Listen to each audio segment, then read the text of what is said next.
current Daf Pesachim Daf test. Begin on the beginning of the Amid. Begin with the next mission. Continue this theme regarding this parak or labas, or regarding the bedika of the chametz. She corresponds to the Kazakh and Cheskel Planeta Davachim. People are joining us in today's Daf.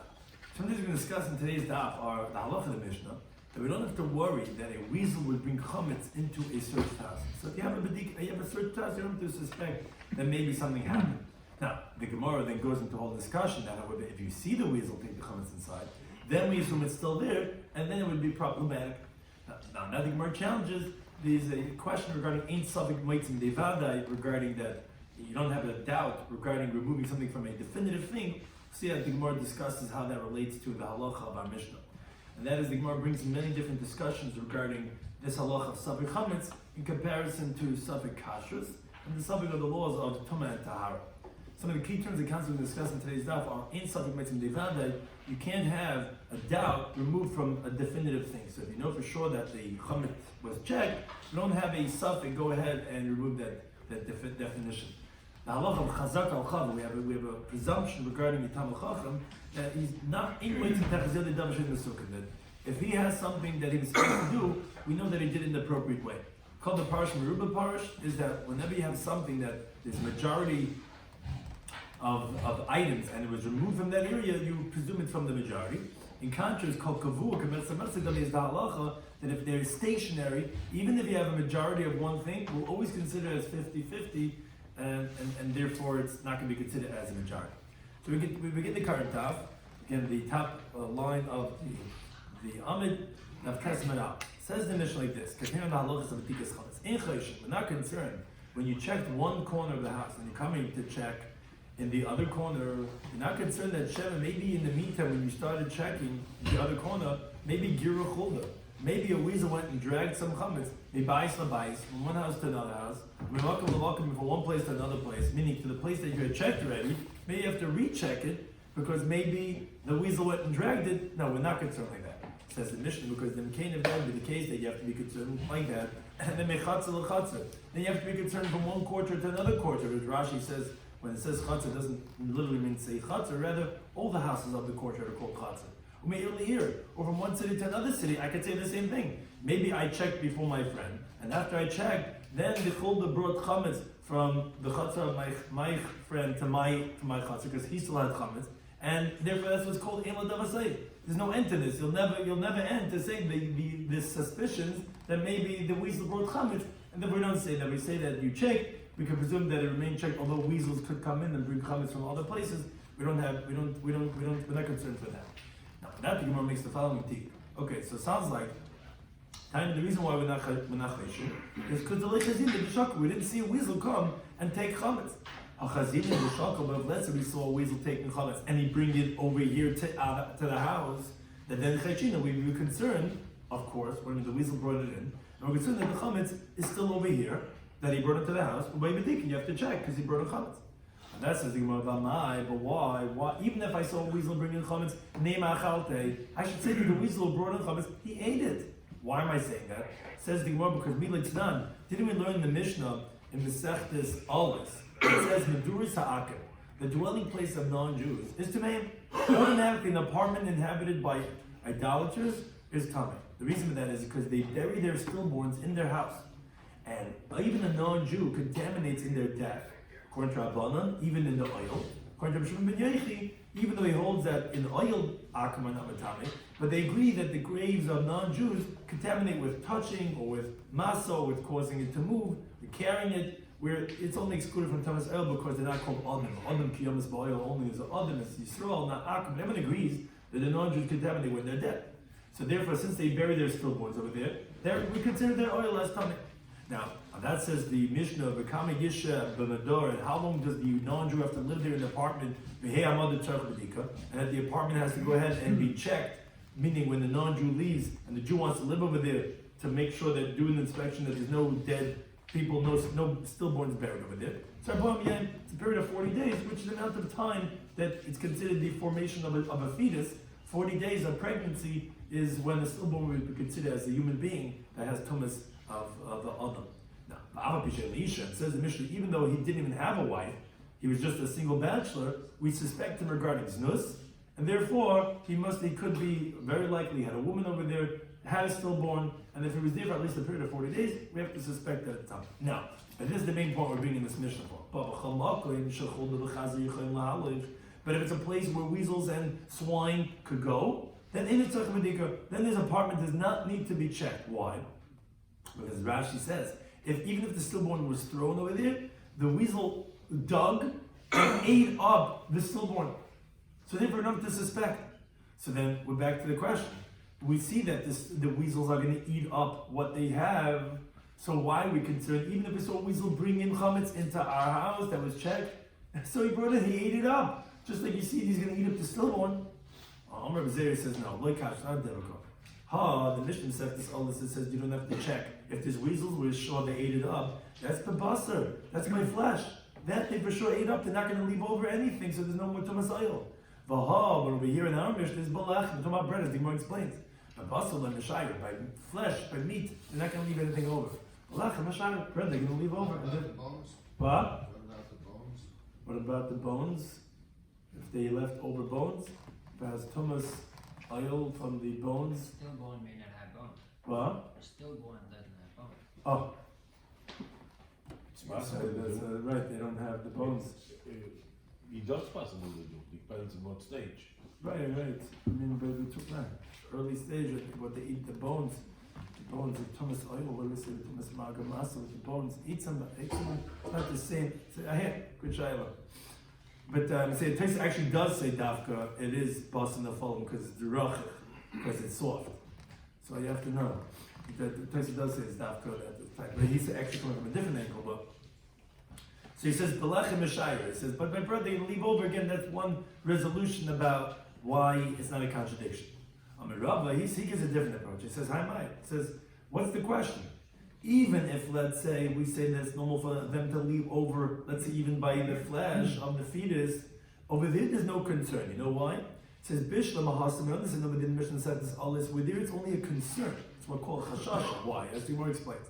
Eimer Hava, first of all, we don't know for sure that there was a stillborn over there by the non-Jew. Maybe there was an Eiffel. Eimer Lo Hava, we could say maybe there wasn't. So therefore, with our weasels over there, so we're going to suspend it in a lenient way. We're going to say, okay, even if you say that there was a stillborn, I'll say that the weasel ate it up. We'll say the suffix, if he ate it, could remove it from the suffix if there was a thrown stillborn over there. So therefore, it's a suffix and a suffix. But over here, where by chametz, where the difficulty was that where if we see that it dragged the chametz, we should say that it ate it up. Says the Gemara, no. Here you're telling me Davada, you saw the weasel bring in the chametz, the chazina the shop, you saw it bring it. Who said the weasel ate it up? Have a suffix. Yes, it's a suffix of beer if it eliminated it. Uvadai, and there's a definite chametz that was over here because you're saying you saw him drag the chametz to the house. There ain't suffix, you can't have a suffix of heter that's being mighty that's going to exclude this house. Midei vadai, from its definite isser, so therefore it's not the same type of a case. There would be suffix mighty midei suffix. Here it's a suffix trying to be mighty from a vadai. There we don't know for sure there was a stillborn. Maybe there's a stillborn. And if there was a stillborn, okay, we could say the suffix of the animals consumed it. Our case of chametz is a vadai, we're saying we saw the weasel bring the chametz in. Not like our Mishnah. Mishnah says we didn't see, so you don't have to suspect. We said if we did see, then we would suspect because the suffix of it would not be able to remove it from the vadai. And that's what the Gemara continues on the classic halachic statement. Is that really so? The concept that Rabbi just said that a doubt of did the weasel eat it up cannot remove it from the definite isser of chametz that I brought into the house after we did the bedika. I'll bring you a right that a suffix can be made to him about that. What time wasn't the brayso? Chaver shanis. The Talmud an honest person in halacha, if he passes away, v'nich magur malei pers, he leaves up a storehouse full with produce. And the chiddush is afilehem b'nei yaiman, even if it's recognizable that today they just finished production, they just smoothed out the pile. Harei mecheskes mesukan, it's already presumed to have been fixed, meaning trumas, maisus, everything was already taken off.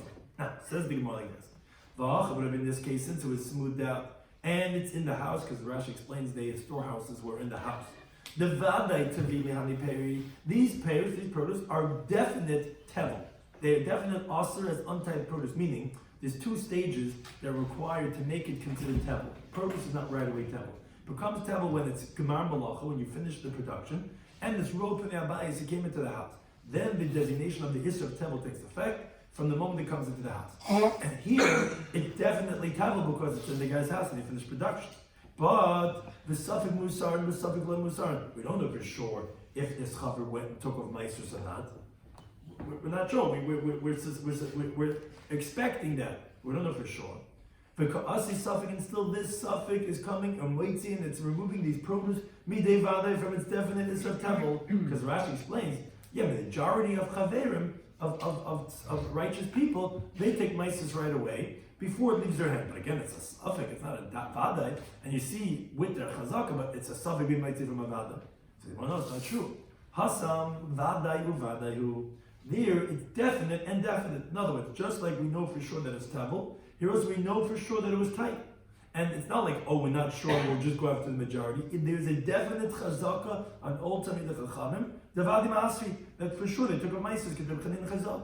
Because I don't know if Chanin Chazal says chazaka al Chaver, there's a presumption regarding a Tam Chacham, Shein Mitzim, Chazal, the Davish and Mesok, it does not remove something from his hand, it's not fixed, so we know for sure. It's not something being Mitzim Vada, it's a Vada being Mitzim from a Vada. That's one approach. Then Gemara says the exact opposite approach. The way saying, if you want, you could say that actually Suffolk the Suffolk.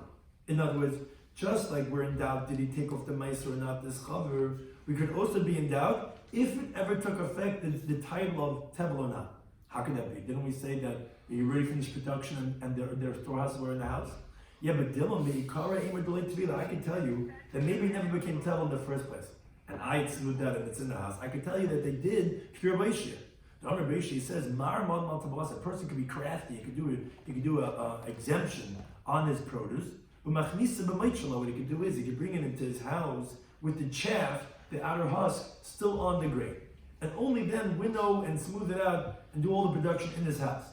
Oh, so because like we said, the obligation of Tevel only takes effect when you have what's called Re'is Pnei Abayis. When it comes into the house, the Gemara says in Bava Metzila Peichas Mebeis. Here, when it came into the house, what's called Re'is Pnei Abayis, it didn't have the production done yet to take effect the title of Tevel. It's only when it's Gemar Malacha and then it comes into the house. Here, when you have Gemar Malacha was written in the house, then it's not going to create a liability, as the Brisa teaches Masechtas Brachos. The righteous people from the previous generations, they used to bring their papers straight through the front door because they want to be obligated nicer. Now they bring it in through the roof, through the courtyard, through the back ways, through the back doors to the house to exempt themselves. So therefore, the title of Tevel never took effect. And therefore, now this Yairish is permitted to eat it, even Achilas Kavah, without taking off Maisis, because it never took effect title. Now, don't wonder to say, wait a second, it's not Tevel for eating it like a snack, but we know Achilas Kavah is forbidden, even if it wasn't Tevel yet, even if he didn't finish production. So that explains Rashi, that Isser of Achilas Kavah, before you finish production, is only rabbinically. And regarding Isser D'Rabbanan, then we would rely on the Chazaka of the Chaver that he took of Maiser. So it is a suffix. It's not a vada like we said in the first pshat. It's a suffix. But for regarding the rabbinic Isser, we would say that it would be permitted based on that Chazaka. But one thing the Gemara wants to say right now is that the reason why it's not a difficulty, you don't say suffix mitzvah de vada. First answer said because they're both vada. The second answer is actually saying that they're both suffix. Why they're both suffix? Because maybe, although it's produced and it's in the house, maybe they took it through the back door, maybe they came in with the chaff on. Oh, the reason why someone would do that, in general, says Rabbi Shloimy Schwartzberg, so that his animal could eat, even Rashi says, this is what Rashi explains, even an achilas kavah. Because as long as it doesn't have the title of Tevel on it, it's not forbidden as a snack. And all the eating of animals, we didn't make exera because of a permanent type of eating, as the Mishnah teaches in Peah, you could feed your animals as long as it didn't become Tevel, even achilas kavah. And the B'truman HaMeiser, it's exempt from Meiser until you smooth it out. But for the consumption of a person, although it's not biblically Tevel, but even before it's smoothed out, it is forbidden to eat it as an achilas kavah, again, without this chazaka of the chaver. But one thing is, again, the Gemara answered two ways for the original question, that what I mean, we see when the chaver dies, we can assume Trumas HaMeiser would take from his produce, even though it's Vade Tevel and it's a subject whether it was Zal. And I think Gemara gave two approaches. Either no, it's Vade and Vade, because although it's Vade Tevel, it's also Vade Ma'asri. Well, the Gemara says, no, it's suffix, because although it's suffix that he typed it, but it's also suffix of his Tevel. When it's suffix of his Tevel, I mean, you have the two elements that are necessary to be considered Tevel. It was produced, finished production line, and it's in the house, yes, but maybe they brought it with the chaff. and maybe he never had a chiv of tevel, so it's a suffix tevel, and therefore it's not a difficulty. Why? We'll rely on that suffix. But then we're asking another question. Is that really so? Ain't something mitzvah nevadid that a doubt can remove him indefinite? But we're talking in the brayso. Rabbi Yehuda says, "Ma'aseh b'shav chasser shal meitzik echad b'rim." There's a story where the maidservant of one of the mafia, one of these strongmans in Rimay, that was a Jew, shetila nefla bar, that they threw a stillborn into a pit. There's getindim in base. Uvok kain hits his bite. Then a kain came to gaze over the edge of the pit. Leidim zachar, we wanted to know that stillborn, was it a male? Was it a boy? Maybe was it a girl? Now, as Rashi explains, this kain was either a relative or from one of the family members, and they sent that kain to go tell the mother what it was, so he should be able to differentiate between how long is the tumah of having a boy. You have the tumah of Yeledes, even if it's a stillborn, as long as after 40 days, there's different times of tumah ta'ara, whether it be a boy or girl. Now, the problem is this kain didn't recall, the place says he really was an Amaretz, that he didn't remember that a kohen is forewarned regarding lenefesh le'itama, that he's not l'kam tameh. But be that as it may, he gazed over the pit, but he didn't see the nafel, he didn't see any stillborn. See, he didn't have what to report. Now, the story came from the Chacham that this kohen was mal, he was leaning over a possible stillborn, v'tihuru, and they say he's tar from having the halacha be mal, of leaning over a mess. Why? Because that area, weasels and bardless, which is another type of an animal, they were found over here. Now, as Rashi explains, generally the hole that a weasel and the bardless live in is the size of a tefach, of a handbreadth, and they drag it to their lair, to their hole, and therefore there's no oil, because it would be less than that, it would become a tzutza. But be that as it may, they already took it away, and therefore he wasn't being mal over any dead person.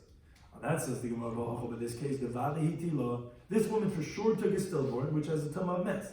The Safik Garu, the Safik Loy Garu Hayishaita. At that moment, when the Kohen leaned over, we don't know, was it pulled away by the weasel or not? And yet, because it's Safik Mitzvah Nebadi, we see that doubt of the Chulda and the Bardless was mighty from the Vadah of the tumah of the Nafel. Says the Gemara, no. Here the Gemara goes again, the same type of approaches as the previous Gemara. Like Tamer, don't say Shetila Nafel Abar. Don't say that they threw a stillborn into the pit. They threw something like a stillborn into the pit. You can't tell a lot of times. It's a whole sack of water. It was a doubt and a doubt. And therefore that's why he was mitzvah the suffix, because it wasn't mitzvah. We don't know if it was a stillborn. Says the Gemara, how can we say that? But the Bryce said, it said, to know if it was male or female. Obviously, it was definitely a stillborn, just they weren't sure if it was male or female. So think about this is what the Bryce was saying. First, it was leidem ruach pila. First, I wanted to know what she miscarried. Was it just wind? Was it air? Meaning, was it a sack full of air? And therefore, it wasn't a nafel? Or a nafel pila? Or was it a stillborn? That was the first doubt. That was he was going to check to see, was it just like air or was there actual creature? And then, if you say that there was an actual stillborn that was miscarried, in other words, what he needed to check was for a few things. First, he had to come back and report that maybe there's no tumah at all, not zacha, not nekeva. And if I see that it's a child, then I have to see leidim zachu ben nekeva, to see if it was a boy or a girl. So therefore, again, it was a suffix, because it's not sure if it was an actual fetus, and therefore the suffix when the Emma dragged it away would be leidim. That's one approach. But if you want, you could say, again, like we said in the previous on Amid Aleph, the other way around. Hasam vade. Here, definite and definite. Why? Since the weasel and the bardless are found over there, vade garu b'hishaita. For sure, they dragged it away that time. In other words, we're presuming that that's actually what happened. And as Rashi points out, this is not similar, as the Gemara is coming to explain right now, to the halacha of our Mishnah. Our Mishnah said it's a suffix, because we had said in the inference of our Mishnah, we said only if we didn't see a yichulda are we going to say that we're not going to suspect that there's chametz. But we said that if you see a weasel bring chametz, then we are concerned. Why are we saying that it ate? We don't say for sure it ate it up. We're saying maybe, and if it ate something from the vade. So why are we saying that it's a vade? For sure, the chulda went and dragged away the fetus. Says the Gemara, because although it could be that it leaves things over, meaning we don't say that it for sure ate it up. like we see in the halacha of our Mishnah. Maybe the chametz didn't need up. But nigra mia vadigar shaita, but dragging for sure, dragged it to their lair to where it is, and therefore that's enough of a vadai. We don't need to have, as the Lishna Achin actually says it explicitly in the parentheses. No, we don't say that Bishor ate it up, but vadigar ulu charayim, and we for sure say that it dragged it away. Of course, we didn't eat it all up. Could be left over some. But and Bishor took it from where it was thrown into the pit. And in its lair, it's not going to have Tumas Ayil because it has a tafach area and it's not going to be Ritzutza, and it's not where the pit was, where the coin leaned over, and therefore, again, it's not Savik and Savik. It was Badi, certainly a fetus. But it's Badi that animal dragged it away. It's not a certainly that they consumed it, but it's for sure that it dragged it away and they get different Badi and Badi. Now the Gemara continues asking on the Lach of our mission. Do we really say, Ein Cheshin Shemagor? This is going back to the actual Lach of the mission itself, not the diuk that we were saying up until now. The Mishnah said that if you did a bedika in your house, although in Talmudic times there was animals all over the place, you don't have to be concerned that a weasel came and brought chametz into your house. Now that is the Gemara. Is that really so that we say in Cheshin Shemagor we're not concerned that maybe a weasel dragged chametz there? But V'ktani Seifa, we learned what's called the Seifa of a Mishnah, which is the Mishnah later on the next daf, that says like this. The Mishnah says, Masha B'shai.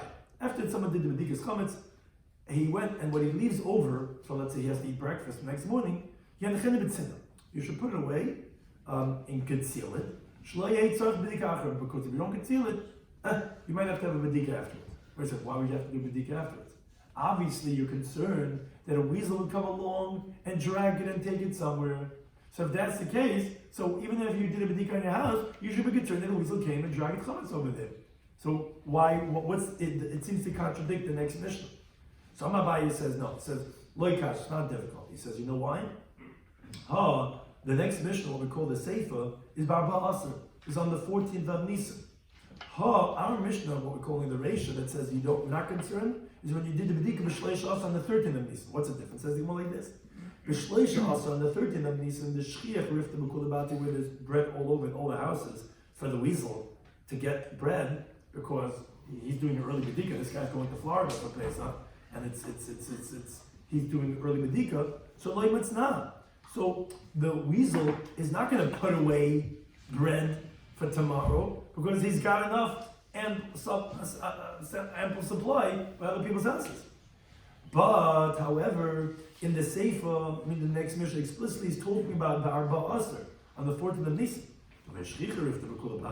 where there's no more bread anywhere in all the houses. He doesn't see bread as it normally is, so matzna, so he hides it away, and therefore we're going to be concerned that he did leave over, because he's not going to eat it all up because he wanted to save him.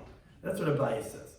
However, that says, Amar Rabbi says, now it's a play on words because Chulda was one of the Neviyos, but Chulda also means a weasel. So he says, is the weasel a prophetess? To pay attention and to know the future and to realize that no one's baking yet until tonight when it's Pesach? The Yadano, the Idnar Besa, that the weasel knows today's the 14th of Nisan. Well, they often have the word to no one's baking until tonight when it's Pesach. And it's going to leave over and it's going to hide the chametz to have. Come on, the Rabbi doesn't like that answer. That on the 14th, when the chametz is not available, the chaldu will hide it. And the 13th, when the chametz is available, it's going to consume it. So therefore, he gives a different approach. It says Elamar Rabbi, he says, to resolve the contradiction of the two Mishnayos, says the next Mishnah that says Masha Meshayir, that what you leave over from the Bedikas chametz, you still want to have some breakfast, you want to leave over that Danish or next morning. So that the Mishnah says you should put it away. That's for not because we're concerned if we don't see. That's Shema Titel Chulda B'Fanenu.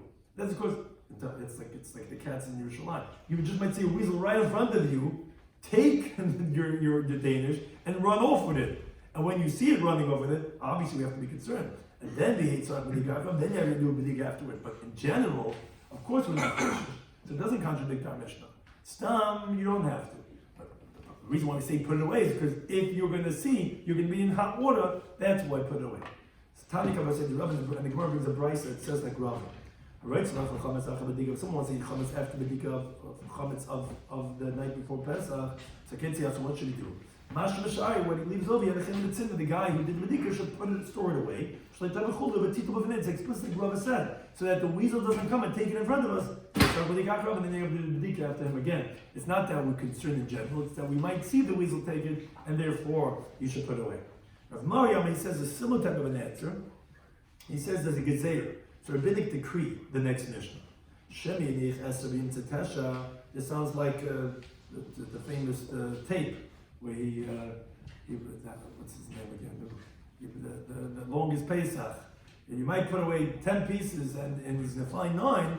We hear for sure you have to be concerned because it's obvious that one of the pieces was taken away. You have to put it away because if you come back and you see instead of the 10 pieces there's 9, that's what we do the 10 pieces. So therefore, that's why we can be concerned. But in general, we're not concerned. Therefore, it doesn't contradict the halacha of our mission.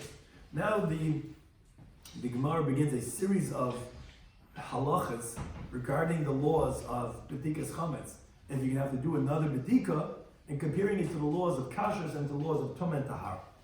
Says the Gemara like this: Tesha tziburin shal matzah. This is like shav shmeitz, a type of lumnus of raiv and chazakas. If you have 9 piles of matzah, v'echet shal chametz and 1 of chametz. Now, it's not a riddle. V'asa achna v'shalka. Then a mouse comes in front of us into the house and takes 1 piece. V'lo yedina. We don't know. I matzah shakel. Did the mouse take matzah? I chametz shakel. Or did it take chametz? Now, so we saw the mouse taking. Do we have to go do bedika? Or maybe do we say that maybe he took matzah? And then we have to do bedika. Says the Gemara, Hainu Tesha Chanois. This is the same halacha as what's called the 9 stores. This is referring to halacha that we're going to shortly quote. What's called kol kavur. Whatever is stationary, that if it takes from a stationary place, you don't go based on the laws of majority. You go like 50-50. And therefore, since there's a suffix isura of chametz, we're going to go to chumrah, and you're going to have to do another bedika of chametz. Now, but let's say, and this is where it changes. Let's say one of the pieces left from one of the piles. A piece, we don't know, a piece fell from one of the piles to one of the corners, but we don't know from which pile it came from. Then the mouse came and took that piece, and then went into the house, Hainu Seifa. That's the Seifa of the price of the 9 stores, where if it didn't take it from a stationary place, rather it was removed from the area where it was, then you actually go based on the laws of majority, and actually you're not going to require bedika in that case. The Tatnan, which actually a brisa, that we see both of these halachas of these 2 cases.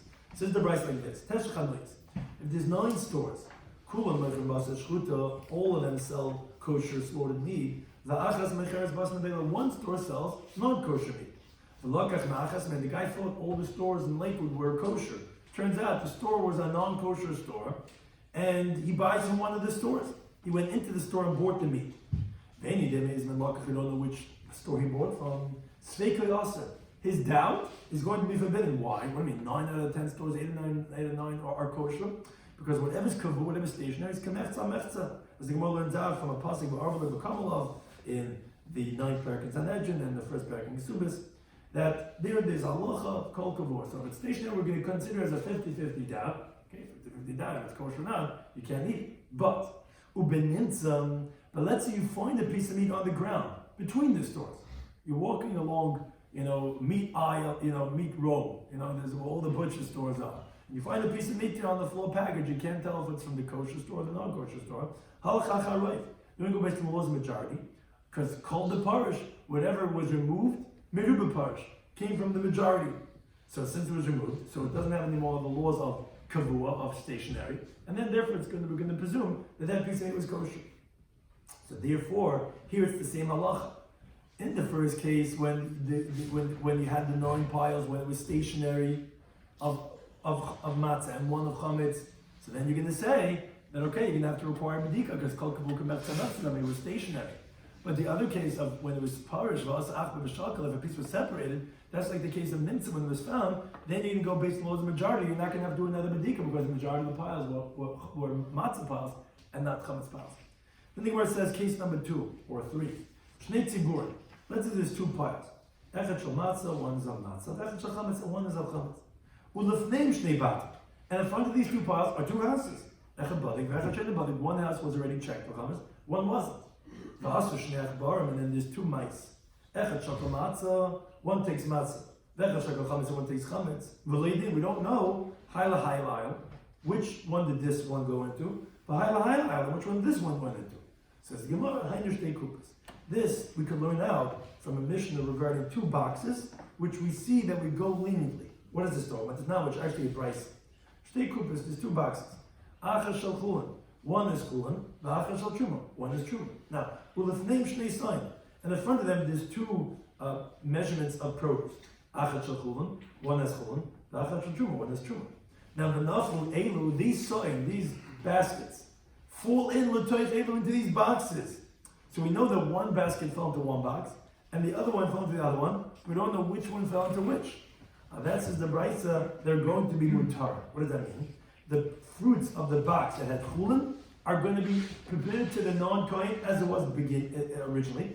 And even if, as Rashi says, it doesn't have enough for the laws of bittul to have 100 to 1, that it needs to be with truma, it doesn't make a difference, it's going to be mutar. You know why?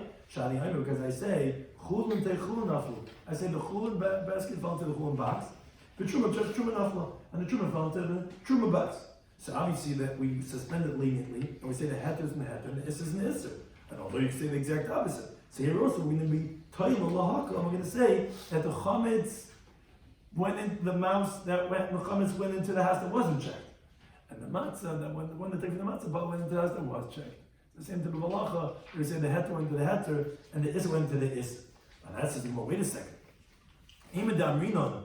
When do I say Shani Oimer? I only say this, Gemara continues to be the Truma Drabanan, by rabbinic Truma, which in today's time, we don't have biblical Truma anymore. That's what the Braisa was talking about. But Chametz Daraisa Mirmina, maybe I would say Tanim Lahaka by Issa Drabanan. By Chametz, which is a biblical Issa, would I say this halacha being Taylor? And that says the Gemara, yes. Because Atu Bedikas Chametz Daraisa, we're talking about a house that was checked. Do you think Bedikas Chametz is biblical? No, Drabanani. The halacha of a house that we're saying was checked and we still remain considered checked, it's rabbinic. You know why? Because the Miraisa is biblically biblical Hamasagilu. We do bittul. So biblically, our chametz, that when we have to check, is only rabbinic requirement. Because biblically, it's not even considered our chametz because we do bittul. And therefore, it's considered rabbinically, and therefore it has the same halacha that will be time lahakal. And we'll say that the mouse that took the chametz went into the house that was not checked, and the mouse that took the matzah went to the house that was checked. Somebody was discussing today's Daf and Pesachim Daf test. Was that we're not concerned that maybe a weasel dragged chametz from place to place and brought it to our house that was checked. But then the Gemara started off the discussion as, okay, but if we do see that he took, then we're going to be concerned. And you're going to have to bedika because we saw he schlepped in a piece of pastry. The Mishnah had said, by the dwelling place of a non-Jew, that is going to be coming because they have the stillborns and they bury it over there. But we said if there are weasels that could go over there, we say you don't have to do bedika, you don't have to check for the stillborn. So you see that if the weasels are there, they're going to eat it up. So why are we concerned over here with the chametz over here? So I think one says no. That's by meat, and there it's not going to leave over any part of the stillborn. Here it's by bread, where it would leave over. That was one answer. Second approach, the Gemara says no. There it's a suffix and a suffix. We don't know for sure if it had a stillborn. If it did, we could say that, okay, maybe the weasel ate up. The problem is over here, you have a vadai. We know for sure that we saw the weasel bring in the bread. Then you can't say that a suffix can be made from the vadai. That's why it's different in the case of this stillborn. Because there was a suffix, here it's a suffix and a vadai. On that we have two questions. What do you mean?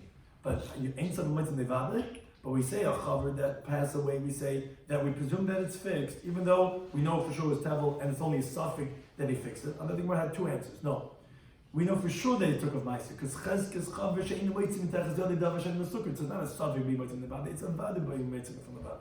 Or actually, the case of the Chaver is actually suffix and a suffix, because maybe it didn't become tevel. How could you say it didn't become tevel? Isn't it finished the production line and it's in the house, which are the two steps to make it into tevel? Yes, but maybe it came with the chaff, with the mites, and if it never became opposite with the tevel, therefore it's a suffix and a suffix. I think we had a same question, but from a different brisa.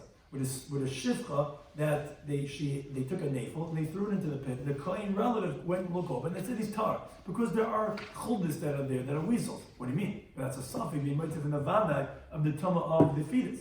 So I think we have again the same two approaches. Either there it's a suffix and a suffix because we're not sure if it really was a stillborn. He went to check was it a stillborn or maybe it was just ear, and if it is to see was after the keva. So therefore that suffix can be made from the suffix of the weasel. Or no, there's also vadi and vadi. Why is it vadi and vadi? Because the chudah for sure dragged it away. Now, although we don't say that it for sure ate it, but that's eating because it could be left over. But for sure dragged it, it for sure took it to its char, to its hole, to its leer, and therefore it's a vadi. You might say from a vadi. Then going back to the halacha of the Mishnah, I was saying in the Mishnah would not chayshish for a chudah, but in our sefer, which is the Mishnah on the next daf, we say that what you left over from your bedikas chametz, you should put it away. In betzina, so that you shouldn't require bedika. It sounds like if you left it out, you would have to be chayshish. Didn't you say you don't have to be chayshish for chulul? So then the Gemara says, first approach Abaye says, yeah, that's on the 14th of Nisan, where there's no bread around anymore. So then he's going to go ahead and he's going to hide it. He's not going to eat it all up. Here in our mission is on the 13th, where he'll eat it all up. Then the Gemara says, what do you mean? Does it know what's the 14th, what's the 13th? So rather, Rava says the answer is because maybe he's going to take in front of us. That's what we're concerned for. The concern is in front. Then, of course, we'll be concerned. Or the Gemara give another answer that it's gezeira, that maybe you'll put away 10 pieces and you find 9, and that's obviously going to be a concern. But you're right. In general, we're not concerned. Then we had these different cases that the Gemara said regarding are we concerned to have to do another bedika now. We had if you have 9 piles of matzah and 1 pile of chametz, and then the mouse comes and take. What's the halacha? Which pile does it take from? So we said that's the halacha of 9 stores where you have to be concerned because it was stationary, what's called kol kabuk, and that's not Amsterdam. But let's say if one of the pieces was moved from where they wanted to the corner, and then it took, then it's called the parish, meruba parish, then you go based on the laws of majority. The second case we discussed was regarding 2 piles, 1 of chametz and 1 of matzah. And in front of them were 2 houses.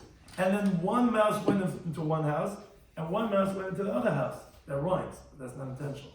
But then there was these 2 boxes that we say it's compared to Allah of Shtei Kupas, where we say 1 box had Truma and 1 box had Chum, and 1 basket had Truma, 1 basket had Chum, and 1 basket fell into the 1 box.